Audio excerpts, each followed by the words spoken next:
Budući da o Nemanjićima postoji mnoštvo mitova, odnosno mitomanije, jer je tu zaista došlo do eskalacije srpske propagande, o njihovom navodnom porijeklu, o njihovoj džedovini, o tome da su oni pak oslobodioci, a ne da su osvojili Duklju, ovom prilikom ću se isključivo pozivati na srpske istoričare, medijeviste, kao što su bili akademici Sima Ćirković, Relja Novaković, Miloš Blagojević, te dokazati: prvo, Nemanjići su izbjegli iz Raške u Duklju.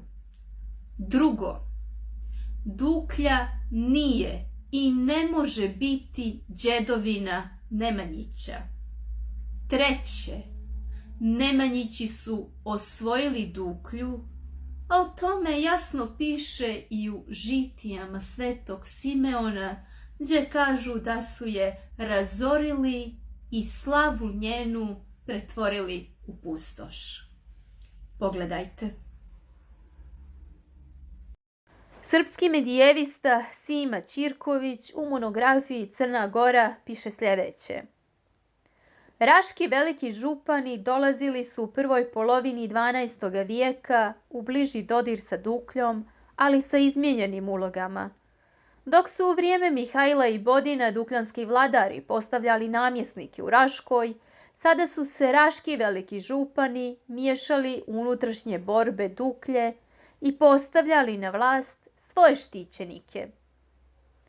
Ponekad su i članovi raške vladajuće porodice, prisiljeni da napuste zemlju zbog unutrašnjih obračuna, nalazili utočište u Duklji. Tako je i otac Stefana Nemanje, kasnije velikog župana i ujedinitelja srpske države, pobjegao u Duklju. U vrijeme toga izgnanstva rodio se u Ribnici Nemanja i bio kršten od latinskih jereja, kako priča njegov sin Stefan Prvovjenčani.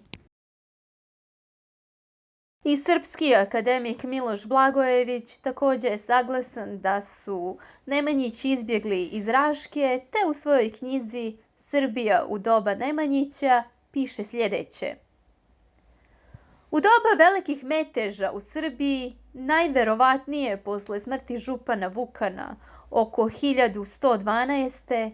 Nemanjin otac Zavida sklonio se u Duklju. Tu se u Ribnici, Podgorica, danas Titograd, rodio njegov najmlađi sin Stefan Nemanja, koji je tu i kršten po katoličkom obredu, jer u to doba onde nije bilo pravoslavnih sveštenika.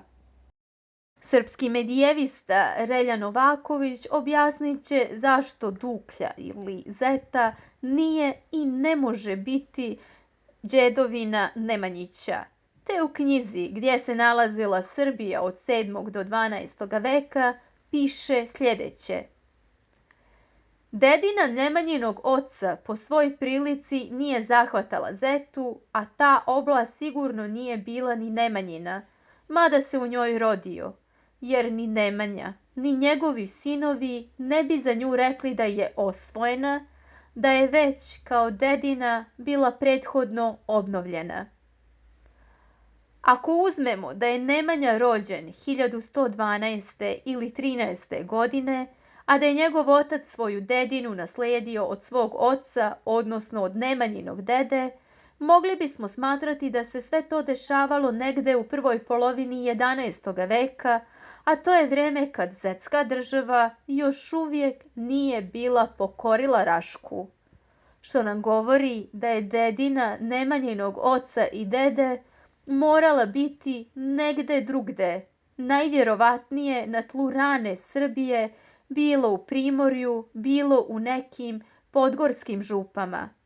Zeta ne dolazi u obzir, iako su se tamo rodili i Nemanjin otac i Nemanja, jer ni Nemanja, ni njegovi sinovi, ni u kom slučaju ne bi rekli da je najprije podigao svoju ili očevu dedinu, pa onda počeo osvajanje drugih zemalja i to pre svih Zete.